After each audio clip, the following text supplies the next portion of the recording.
Hi, everyone, and welcome to the Menowave Lounge, hot flashes and cool conversations. Today, I am with Kimberly Marin, and she is an acupuncture physician and registered dietitian and into Chinese medicine. Welcome, Kimberly. How are you today? I'm good, thank you. How are you? I'm really good today. Kimberly is an acupuncture physician and registered dietitian with over 20 years of experience in functional medicine and traditional Chinese medicine. She specializes in helping women in midlife to manage hormone balance, metabolic, and neurological symptoms. As the founder of Menopause SOS, Kimberly combines nutrition, functional lab analysis, acupuncture, and Chinese herb medicine to address menopause at its root causes. Her work is guided by both her clinical background and her own experience with severe menopause symptoms, giving her a practical and result-focused approach to care. Wow, that is great. Thank you for being with us today. Thank you for having me. So, tell us a little bit about how you became interested in Chinese medicine. I was a dietitian and I had a small child, I had a baby. And when that baby hit about 2.5, 3 years old, he started having symptoms of Tourette syndrome. And I was devastated. And at the time, since my wheelhouse was nutrition, I kept trying to find ways to overcome his issues with nutrition, but it really wasn't working. So I did some research. Back then, the internet was really new. And I found a little blurb on the internet about something called NAET, Nambu Allergy Elimination Technique. Found someone who did it in my area. After 8 treatments, his tics had completely stopped. So I was pretty blown away. I went and got trained in the technique. When I came back, I realized it wasn't really covered by the scope of my dietetics practice. And when I did some research, I found out that acupuncture was really the one field that this could be practiced with in the scope of the license. So I decided to go back to school for acupuncture and realize that it was my passion. It was what was missing because I had always thought about going to medical school, but I didn't want to be a doctor that just pushed pills on people. And this was a way to really help people with illness and get to the root cause without having to give them prescription medications that had could sometimes worse side effects than the illness. And that's how I got into it. My son was a reason, and I just fell in love with it. I love that. That is such a inspirational story to hear because you found your passion by helping your son. That is so great. Today, we're Yeah. going to talk about 6 supplements for women in menopause. And I'm really excited about this because I take a lot of supplements and I always like hearing about new ones and what they do to help you through menopause. Because as you know, we're not 20 years old anymore. And so what we took back then is not the same as what our body needs now. So, can you start talking to us a little bit about what that looks like? What is your first supplement on your list? So the first supplement that's a go-to for me for women and almost every one of my clients, I put on magnesium because it is such a foundational mineral that most of us are deficient in. And the thing of it is that there are many forms of magnesium, and a lot of women will tell me, "Oh, I took magnesium and it didn't do anything for me." And that usually tells me two things immediately. One, she absolutely needed magnesium, and two, she was given the wrong form or given the wrong timing and the wrong explanation of what it was supposed to do. Because magnesium isn't really one supplement, it's almost an entire category onto itself. And each form behaves differently in the body. So, one thing I don't think that most women realize, even a lot of medical people, is that estrogen, when we have higher levels, it actually helps conserve magnesium. So as our estrogen declines, our magnesium loss increases. Now, at the same time, our stress hormones are going up, our sleep quality is going down, we're losing muscle, and the nervous system is becoming a little bit more hyperreactive, which I think we can all attest to, our patients being very thin in menopause. And So you have increased losses at the time that your need is actually going up. So that's why a lot of women are suddenly feeling wired, tense, anxious, exhausted, but unable to sleep, and or like muscle soreness. I have a lot of women that start to complain about their muscles being sore for no reason at all, feeling like they worked out when they didn't. And that tells me that their magnesium is low and their nervous system basically doesn't have a brake pedal right now. Magnesium works by supporting inhibitory signals in the brain. So it helps regulate a neurotransmitter that we call GABA. And GABA is our neurotransmitter that helps calm things down, quiet things down. So when there's not enough magnesium, that our brain just kind of stays in a heightened state. It never really relaxes. And that can look like racing thoughts at night, waking up like between 2 and 4, which is really common, feeling overstimulated by noise or light. You might be hypersensitive. Like, let's say you're in the kitchen doing something and something drops and you just like jump, like really reactive. That shows that your magnesium is probably too low. And Mm. then also just us snapping at people more easily can be a magnesium deficiency as well. Wow, that's really interesting because I do notice that noises will make me jump. And yeah, I Mhm. can get a little snappy, especially in a conversation that's repetitive, and that sort of thing. Our patience gets real small, the window. It does. Now, I had always heard that magnesium was for not only helping you with your sleep, digestive. Is magnesium two things? Number one, when is a good time to take it? And if you don't know an awful lot about magnesium, what would you recommend for a woman first time trying it out? Well, first, let's walk through the major forms because this is kind of where women either get relief or they decide that magnesium isn't for them. So it's really important to know the different forms and which one you need. So the first one that I'll talk about is magnesium glycinate. This is a really calming form. It's bound to something called glycine, which in its of itself has a calming effect on the nervous system. This is the form that I'll use most often for women who feel anxious or tense or overstimulated or who are struggling to fall asleep. It helps to relax the muscles. It lowers your nighttime cortisol, which is our stress hormone, which is, if that's high, it's almost impossible to sleep because cortisol wakes you up. And it helps us get into a deeper sleep without having to use any kind of, medication or other supplement.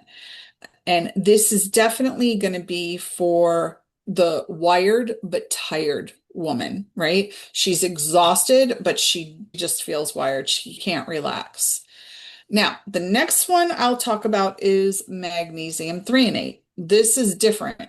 This is the only form that can really cross the blood-brain barrier. And this matters for women that are dealing with brain fog or memory lapses. Word recall issues is a big one, right? Or that unsettling feeling of just not being as sharp as they used to. Maybe your processing time is much slower. And threonate is really good at getting rid of those problems, reactivating the brain. Some women who start taking it, they'll tell me like, I feel like someone put the light switch back on. Now, other women might notice that their focus improves with threonate, or they have less mental fatigue. But this isn't the form to use if you have muscle cramps. This is definitely threonate is for thinking. You can put the TH, threonate for thinking. The two THs go together. Now, the next one is magnesium malate, right? Now, this one is bound to something called malic acid. And by the way, our minerals have to be bound to something for us to absorb them properly. And the different amino acids or that they can be bound to is going to, or the different components they can be bound to will make a big difference in where it impacts us in our body. So magnesium malate is bound to malic acid, which plays a role in energy production in our cells in the powerhouse of the cell, which is the mitochondria. So when our mitochondria aren't functioning very well and they're not producing very much energy, it can create soreness. It can make us feel fatigued and just achy because our cells are just too deficient in that energy. I use the malate for the magnesium malate for women who are just physically depleted. Fatigue is a big issue for them. They're feeling sore, they're feeling achy, or maybe they're working out and they're not recovering and they just don't have very good exercise tolerance anymore either. Like maybe they used to be able to bang it out at the gym and now they feel like they go to the gym and after 10 minutes they're ready to go home. They're just exhausted. Now, this one is not a bedtime magnesium. Okay. The other ones you can take more in the evening, but magnesium malate can be stimulating because it produces energy, right? So, this one you want to take earlier in the day so that you're feeling more energetic throughout the day. Now, there's another one called magnesium citrate. This one really has an impact on the intestinal tract. So, this is a go-to for people who are having constipation issues. But I use this as something temporary. This is not a long-term solution for constipation because it's not the cause of the constipation, right? You have to figure out what your underlying issue is and treat that. But just to get things moving in the interim, magnesium citrate is definitely going to pull water into the intestines and it's going to make you go to the bathroom. Now, I would not take this at nighttime either because you may be waking up to make some trips to the bathroom. So this is something I would take at the beginning of the day too. Now, there is one last one that I'll go over, which is magnesium oxide. And this is a very cheap form of magnesium, but it's cheap because it's abundant, but it also is not absorbed very well.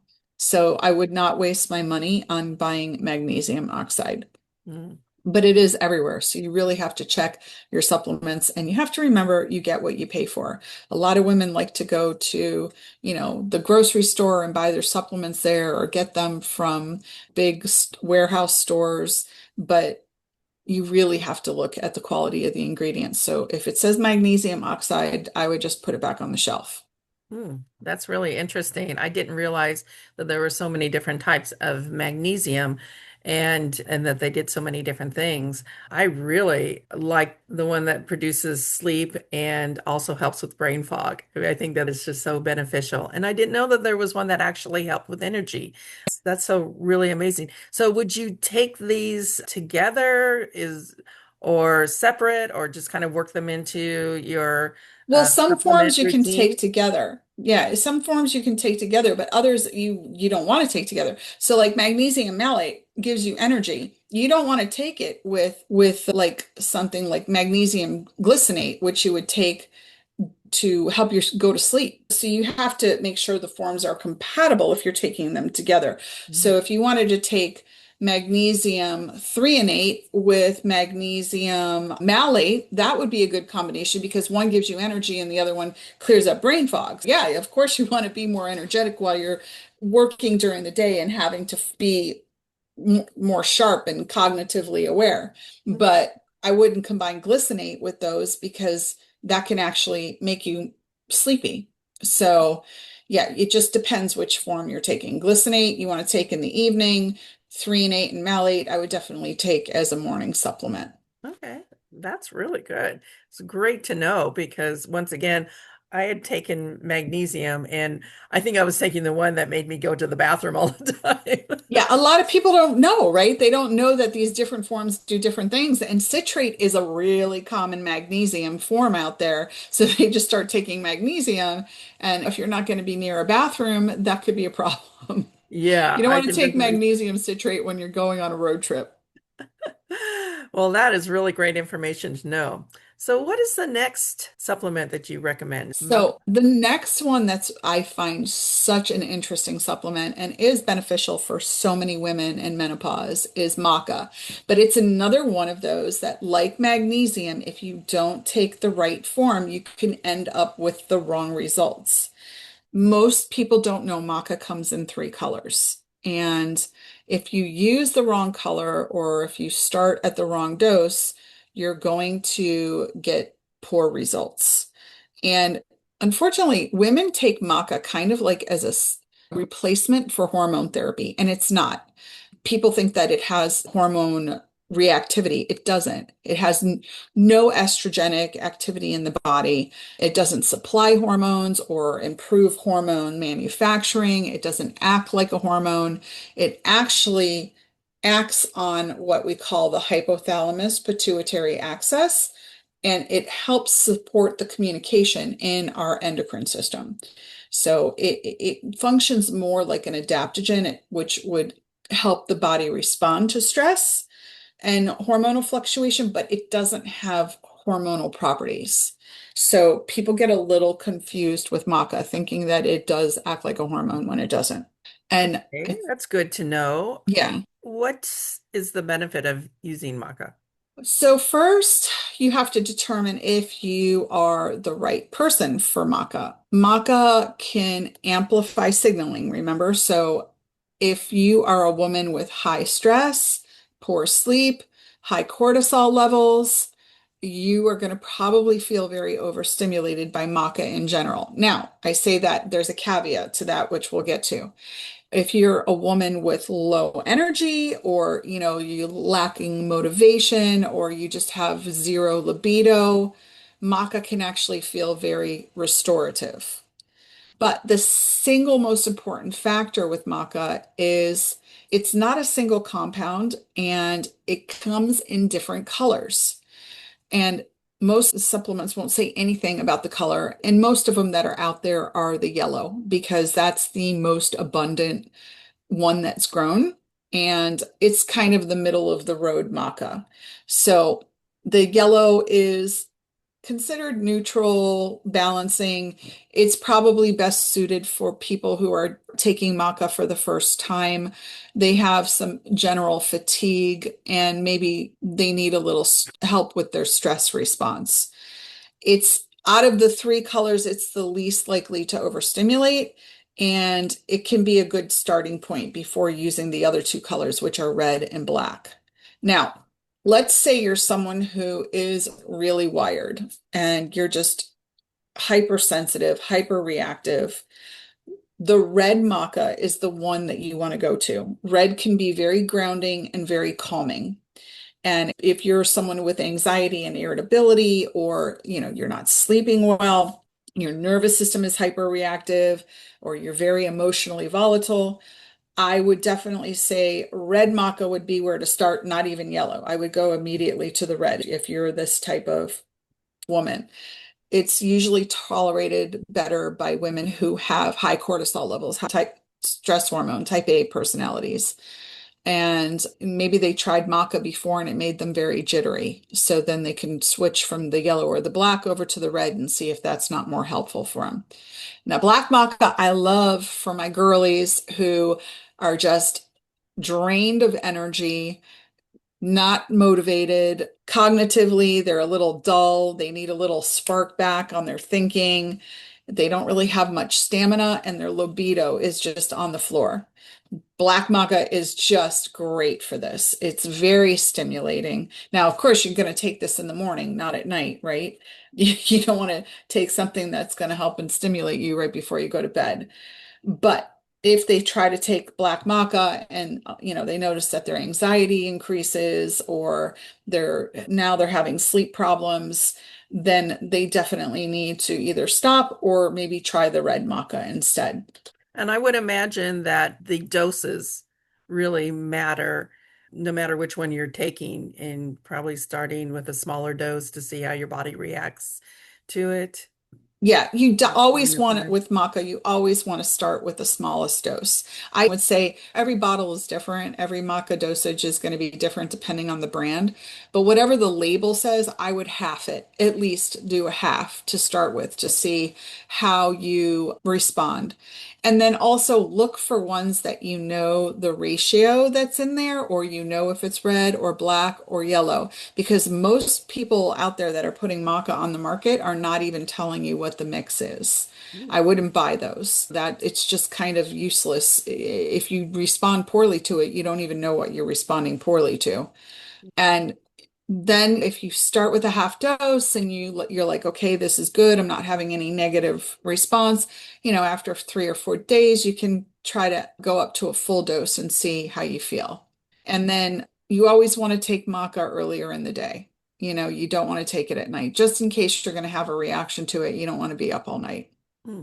That's really interesting. I didn't know that it came in three colors, Yeah, honestly. most people don't. Yeah, It's like, I've seen it in a powder form that you can add to your smoothie mhm. type of thing, and I always thought that that's how you did it. But Yeah. Yeah. And I say red and black, but those powders don't look really like red or black either. It's more of what they look like when they're raw and just dug up. You might not be able to tell the difference in the color by the powder. somewhere You'll on have, the labeling, it should tell yeah, you. Okay. yeah. And I mean, you can specifically search, I need a red maca, do a Google search for red maca or black maca. Hmm. Wow, that's really interesting. I'm just blown away. You have just so expanded what each of these supplements are. I never knew. I take supplements, but I didn't understand to the depth of what they can do for us. That's so interesting. The next one on our list is omega-3.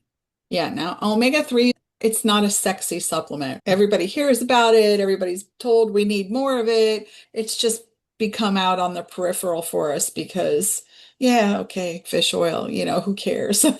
But it's probably one of the most important supplements for women in midlife.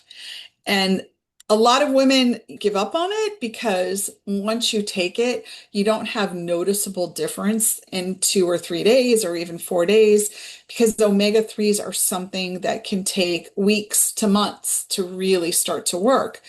And they don't come with dramatic marketing claims, and women just don't understand how critical it is for us because what happens is when our estrogen declines, inflammation can climb, right? Estrogen is anti-inflammatory, so it helps control all of our poor, crappy lifestyle choices. Eating too much sugar, not exercising enough, all these things that lead to inflammation in our body. Estrogen kind of helps keep the lid on Pandora's box. And when it goes away, our inflammation can amplify if we haven't addressed these lifestyle issues. And one thing that omega-3s really do very well is control inflammation. And it doesn't get rid of it because we need a little bit of inflammation in our body. That's a healthy physiological response. But omega-3s help to regulate that response so that it doesn't become this out of control cascade.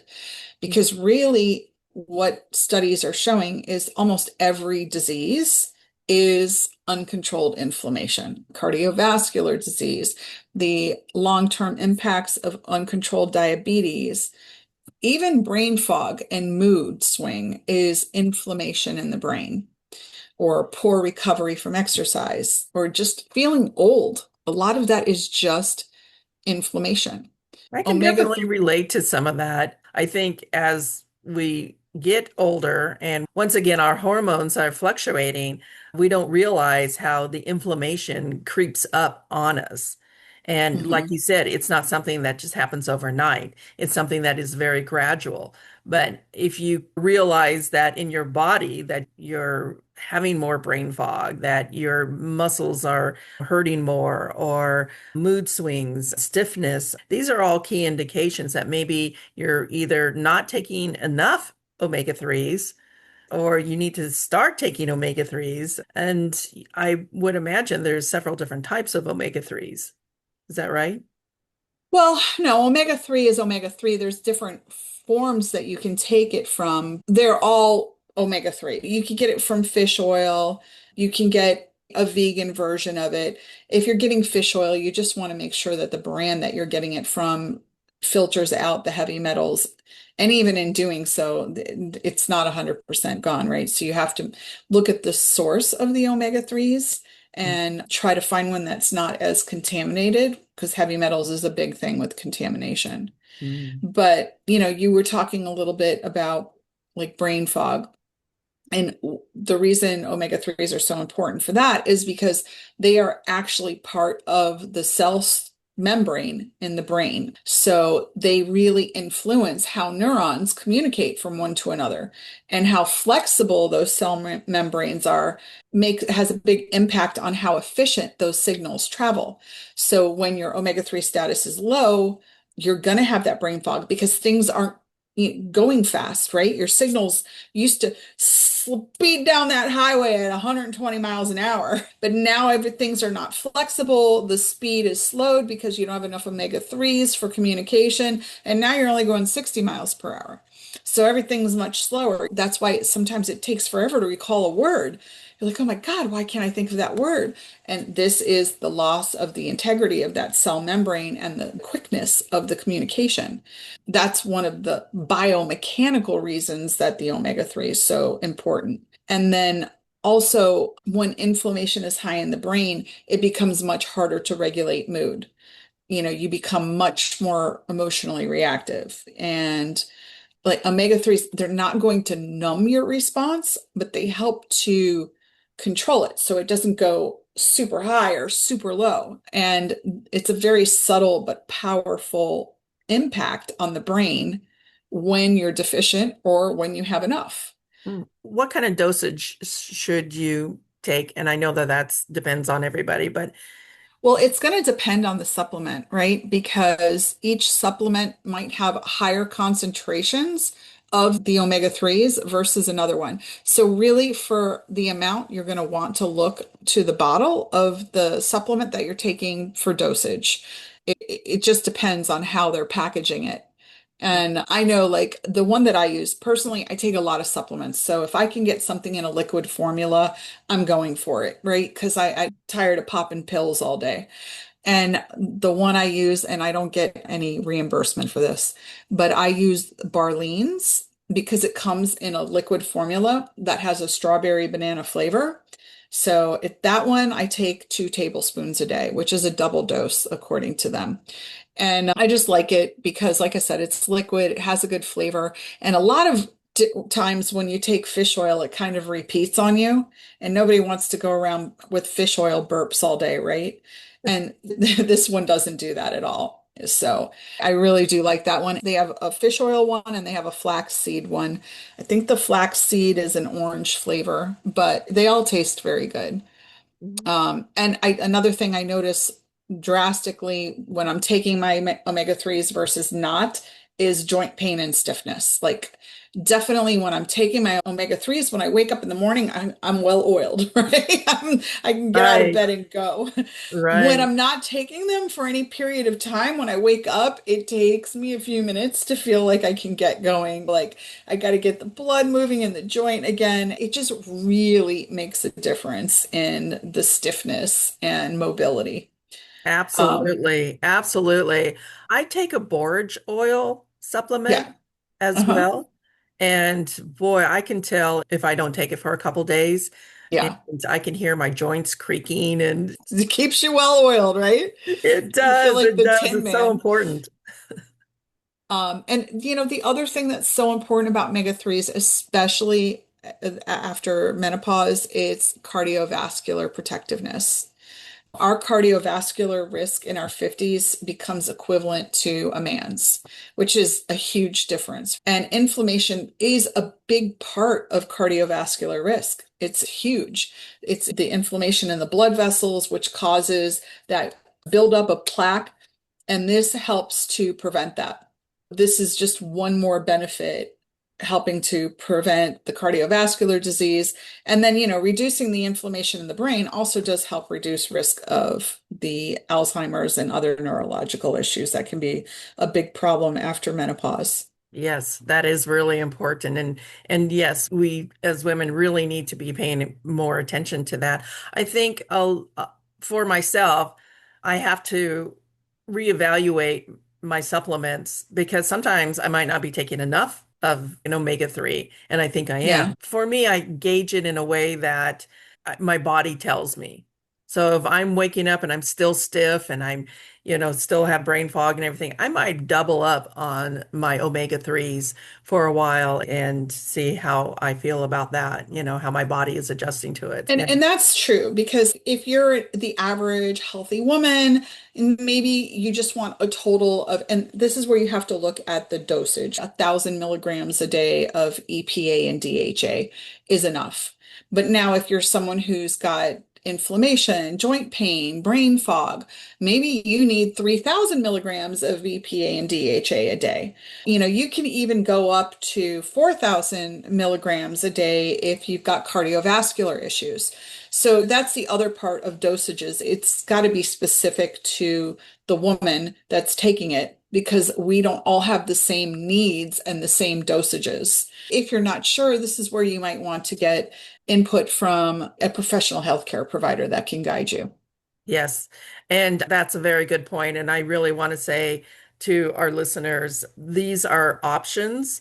These are things that we're presenting to you. We don't subscribe, prescribe.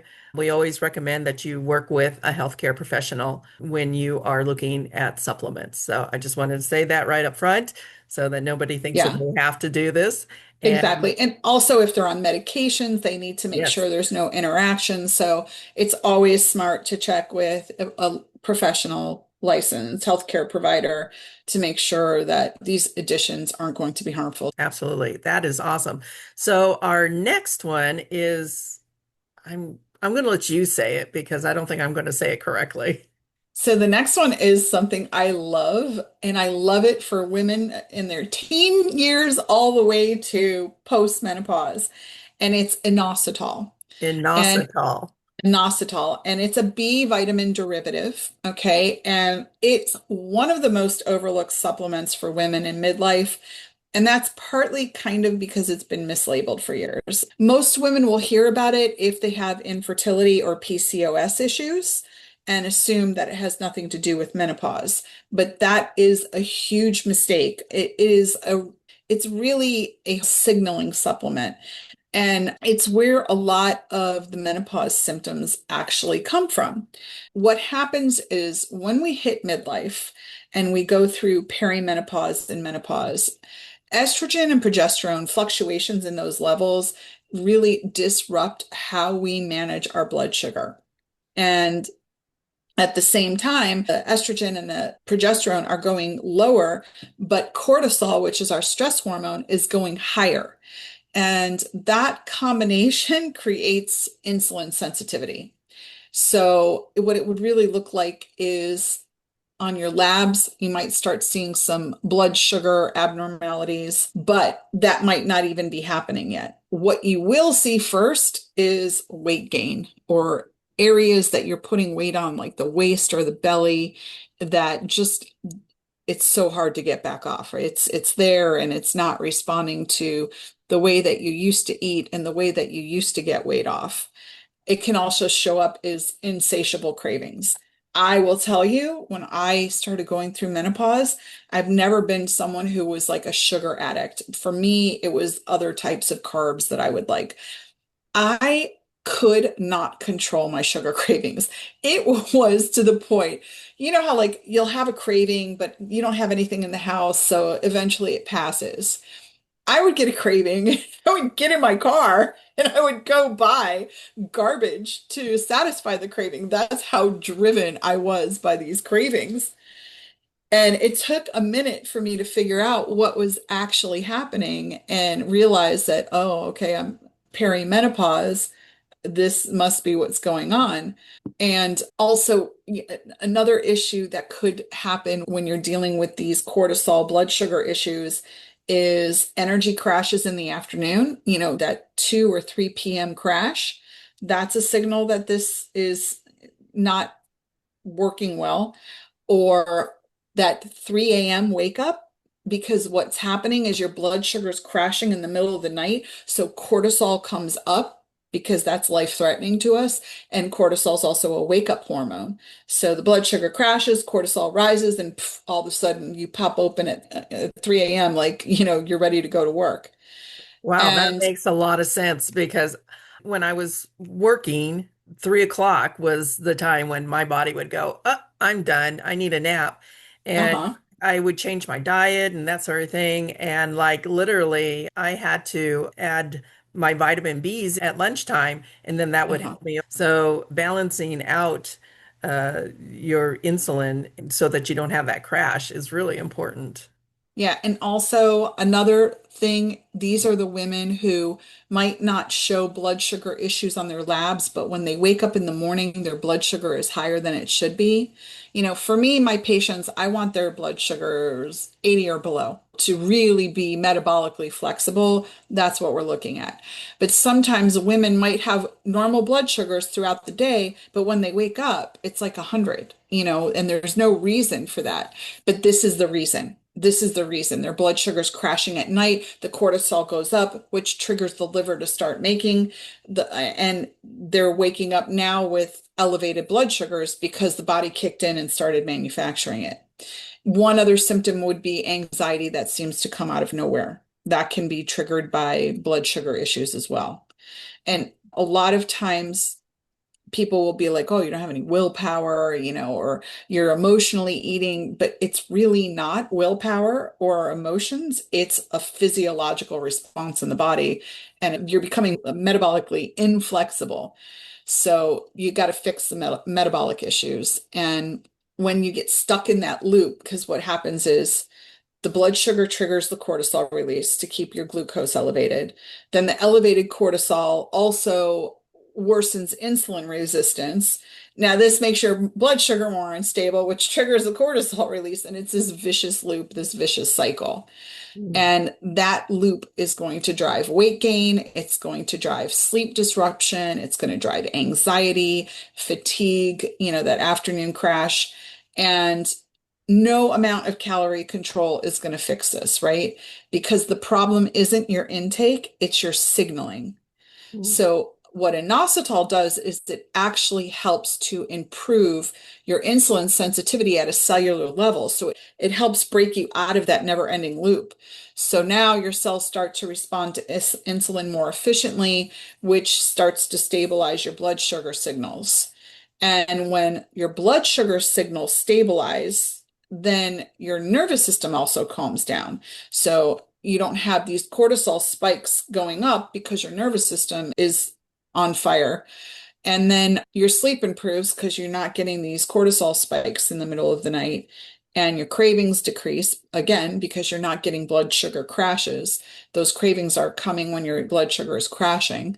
And then your anxiety eases because your nervous system is like, oh, we can relax. We're not in danger. We're not going to starve or die because we don't have enough blood sugar. Mm. And That makes a lot of sense. yeah. So Mhm. is the inositol a B vitamin, or do you actually look for it under its name, No, inositol? you have to look for it under its name, inositol. Okay. So if I'm taking a good, healthy B vitamin, is this also something that I should be taking? Yeah, definitely. I think this is something that any woman in perimenopause, menopause, I think this is something that women in general should probably just utilize to Hmm. help stabilize blood sugars. It's not going to Oh, hurt them.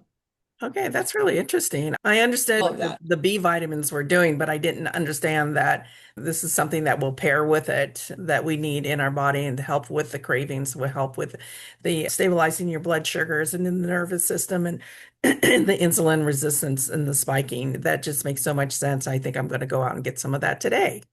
Yeah. And it works best with consistency, right? So with inositol, you can start low and just gradually build up as with your tolerance and give it a few weeks. It's not one of these things where you take it and within 2 days. Now, if you have a huge issue, you may notice improvements quicker, but most women, it takes a few weeks for everything to kick in. And by kicking in, I mean you notice your mood is better, you have less anxiety, your sleep improves, your cravings decrease, maybe you even start losing some weight that you've been trying to get off.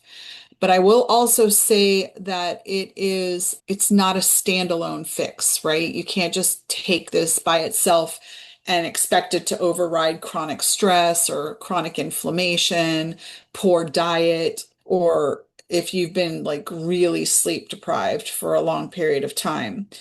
So it's best when it's paired with other things that help support inflammation, like the omega-3s, nervous system support. Maybe you need some adaptogens if your nervous system's really off, or like with the magnesium that helps significantly with your nervous system and calming it down. Hmm. And then Also is going to be an important factor is your gut health, right? A lot of women in perimenopause and menopause have gut issues, which Mhm. we'll talk about next.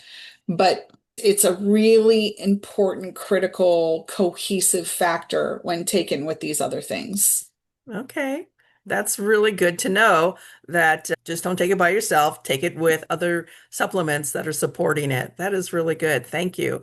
Yeah. So let's talk about the gut health and Hmm. L-glutamine. So tell us a Yeah. little bit about that. Why is it important? So the gut is a really important part of perimenopause and menopause. Most of us deal with some type of gut issues as we travel through this journey. And it's because in the gut, a big part of a woman's gut is the microbacteria called astrobolomes, which are there to serve to help us break down and recycle and eliminate our hormones. And as our estrogen decreases, so do these microbacterias. Now, these microbacterias, you can kind of think of them as gardeners in our intestinal tract, keeping things in order. And when they disappear, now there's not enough gardeners and we have weeds popping up, which creates these cracks, which leads to these leaky gut issues. And that leads to inflammation and all kinds of issues down the line that create problems with gas, problems with bloating, problems with weight gain, problems with neurotransmitter synthesis, like your mood is directly connected to your gut. So if I had to strip down gut repair to one single nutrient, I would say L-glutamine, not probiotics, not fiber, not even detox powders. L-glutamine repairs the structure of the gut itself. It's very critical in the repair of these cells. And the structure has to always come before function. Without structure, proper structure, you're not going to have proper function. And the L-glutamine can help fix where those weeds are popping up, right? Help fix the cracks that are in the foundation and help fix that leaky gut so that we're no longer, when you have a leaky gut, literally big chunks of food can get into the bloodstream that were never supposed to be there in that size, which creates autoimmune reactions or it creates immune reactions. So now your body is sending out all this immune cells to attack these foreign bodies, which eventually can even create autoimmune issues. So having an intact gut is really important. And L-glutamine, what is it? It's basically an amino acid, which is a small piece of protein. It's the primary fuel source for the intestinal cells. And these cells, they generate rapidly, right? It has to, there's a huge turnover in our gut. And without enough glutamine, these cells can't repair themselves. So if glutamine is low, that gut lining thins. And if it's available, then it rebuilds and it rebuilds quicker. Then you've got a stronger gut barrier. And that helps to keep these inflammatory compounds out of your bloodstream. And that also has a big impact on inflammation in the brain. The gut and the brain are directly connected. I talked about the neurotransmitters and our mood, but also if there's inflammation in the gut, there is inflammation in the brain. That's So, so true. yeah, Well, 100%. now, so does this replace a probiotic or an No, antibiotic? no, it's not a probiotic. It has nothing to do with probiotics. This is just to rebuild all the damage in the gut. You can take a probiotic too. Believe it or not, if you have gut issues, a probiotic is literally the last step in fixing your gut. And taking it before you do all the other steps that you need to do can actually do more harm than good. L-glutamine would be one of the first steps to fixing the gut.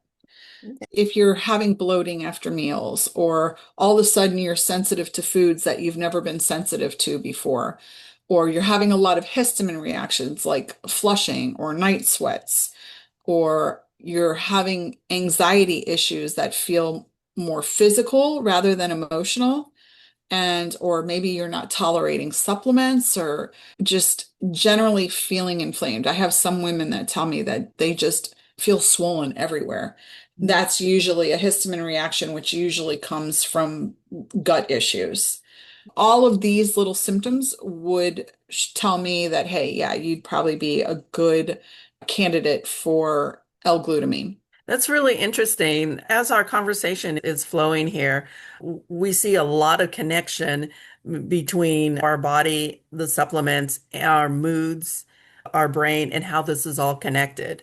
Mhm. I find that really interesting because you can't like really separate them because they are so connected. I just love that. Yeah, they are all connected. I think L-glutamine, like a good way to put it, a visual. Let's say you have a road with potholes in it, right? The L-glutamine helps to fill up those potholes. The probiotics would be like painting lines on the road so you know where to stay within. But if you're just painting, painting, painting and never filling in the potholes, it doesn't do much help, right?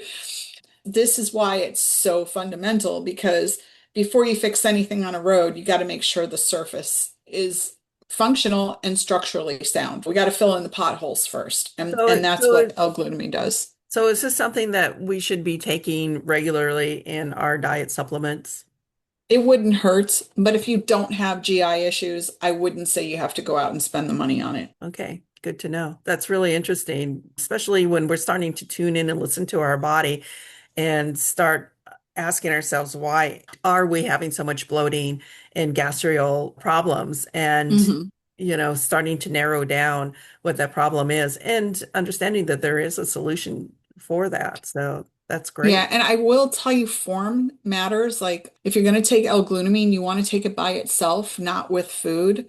And usually it's best taken like in a powder form mixed with water and to be consistent with it because you don't want to just flood the system, right? It's about giving gut cells what they need to repair themselves daily. So if you're not consistent with it, it's not going to be very helpful. And it's also a repair tool, right? It's not a forever thing. Like I said, if you don't have GI symptoms, it's not really necessary.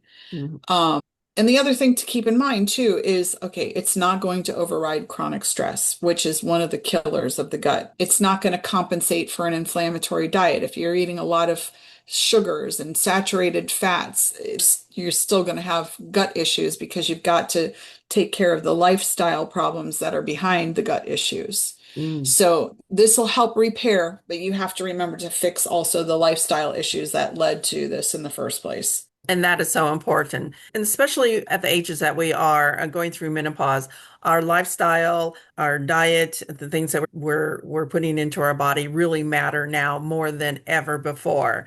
I had a guest on before, and I love that she said, eat a rainbow. When you open up your refrigerator, you should have all these different colored fruits and vegetables that you're putting in Mhm. your body every day because they are all helping to fix, maintain your body. And Yep. also, your supplements are helping too. So, this is part of painting the bigger picture of our health and our lifestyle. That is so Yeah, great. definitely. And the rainbow is great. Your plate should Yeah, always be a rainbow. it should always be a rainbow. So, what Yeah. is the last supplement that we're talking about today?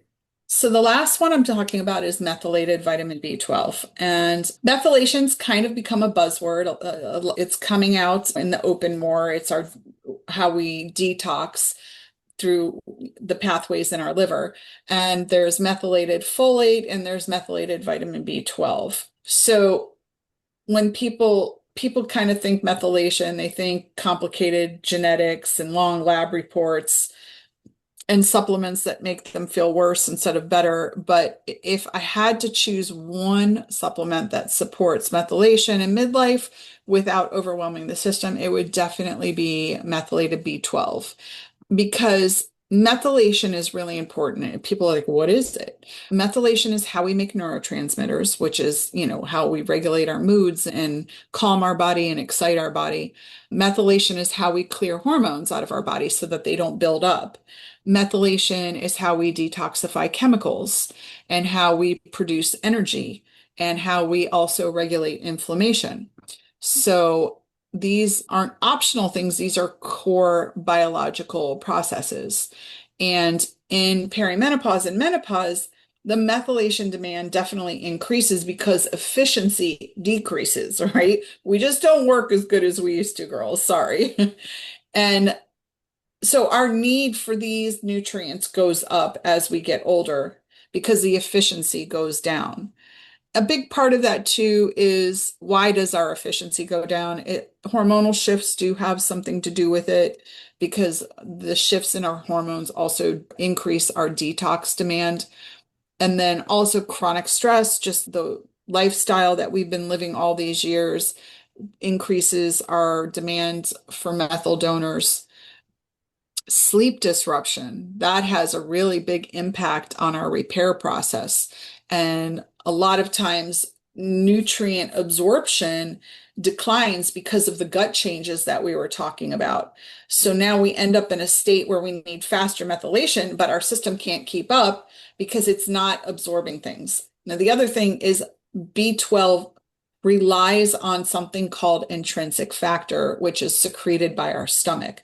And unfortunately, every year we get older, we get a little worse in making intrinsic factor. So now we have an increased need, but we're not absorbing as much. And even if we supplement by mouth, a lot of times we're still not getting enough. This is one of those things that sometimes you need to do a weekly injection to get enough of what you're trying to do. And, Are there you know, other types of bees? There's B12, B6, B3. Am I right with that? there's bees all the way from one up to, I think, 18, 17, or it might even be higher now, but they're just not commonly known. The ones that we hear about all the time are the B1 through B12 B1 through B6 and then B12 are the most common ones. But you might ask, how do I know if I need this? How do I know if I have enough B12? How do I know if I have enough methylation?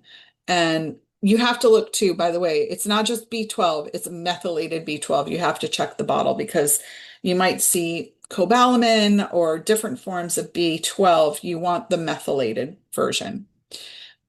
And things that might indicate that you're not methylating very well could be fatigue that doesn't get better with rest. So you're sleeping, but you're waking up, you're still tired. Brain fog, memory lapses, the poor mood, poor motivation, poor stress tolerance, sensitivity to supplements might be one. And a lot of times we have problems genetically with our methylation issues.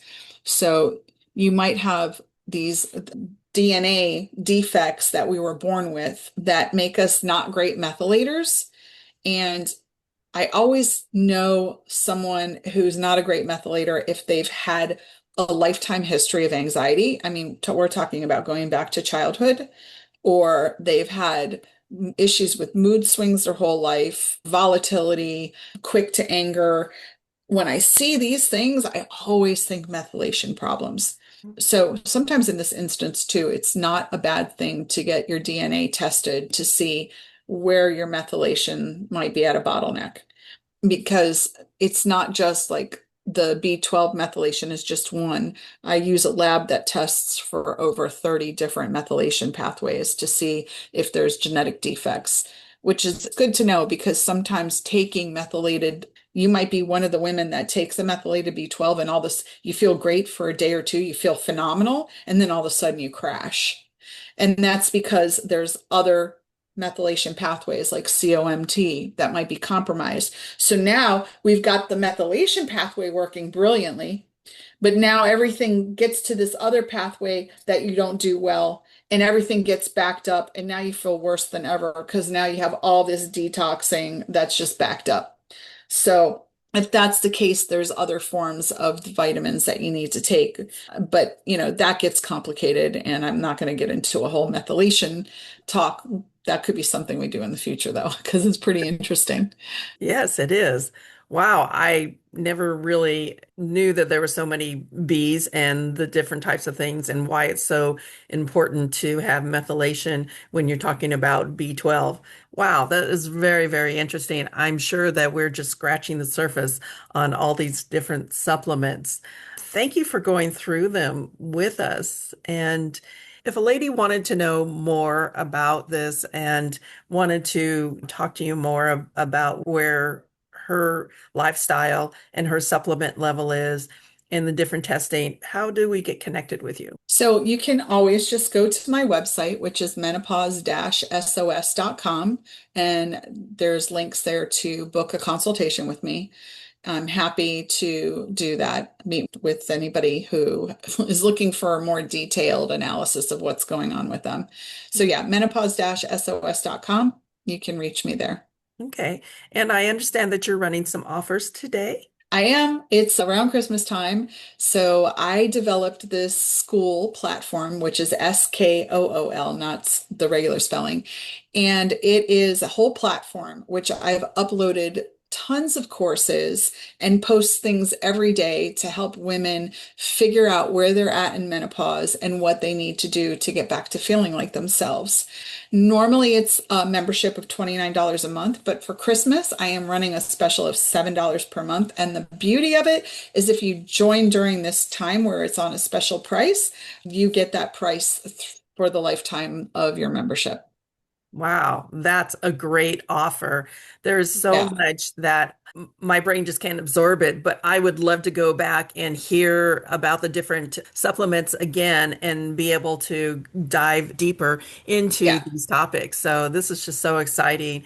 Oh, thank you, They Kimberly, for could being totally on. get all that in school. I have so many classes set up there. I go into Chinese medicine. There's quizzes that you take to find out what your diagnosis is that it took me months to develop. I have like 15 different courses in there. There's daily posts. I talk about even things like peptides, anti-aging peptides that are all the rage now, and if they actually help. So there's just so much information there. You really can get in there and make a big difference in how you're feeling. I know I'm definitely going to be signing up because this is a really interesting topic for me. And I always try to learn more every day, learning something that's going to be helping my body and bringing balance back into my lifestyle. So thank you so much, Kimberly, for talking to this. Is there any final thoughts that you'd like to leave with our listeners? Well, I would like to just say that these supplements are amazing and they can make huge differences. But foundationally, you really have to make sure that your lifestyle is in tune with everything you're trying to do. You can't take supplements and still continue to overwork, eat poorly, not exercise. You have to back up the supplements that you take with changes in your lifestyle. And I would just tell women to remember that you do have to practice what you preach and you have to put your money where your mouth is and you have to give your body the tools that it needs to heal and not just with popping pills, but actually promoting a lifestyle for yourself that will enhance what you're doing as far as helping yourself with supplements. That's so important. It's your lifestyle, exercise, movement, understanding the supplements that you're putting into your body and why it's important. This is all part of the bigger picture of how Mhm. we manage and balance out our menopausal hormone roller coaster ride. 100%. 100%. Well, thank you for being on our show today. And I just want to speak to the audience and say, check her out. All the links will be down below. And if you think that this is something that you're more interested in, please subscribe, pass this on to a friend. Go check out the Menopause Women's Support Group on Facebook. We have a lot of care providers. Kimberly is there. I'm there. We talk about nutrition, lifestyle, all kinds of different things, and we'll be there to support you along your journey. You are not alone. There are people here, wonderful people that love to help. So go check it out. Take care of yourself, and thank you for tuning in. This is the Menowave Lounge, hot flashes and cool conversations.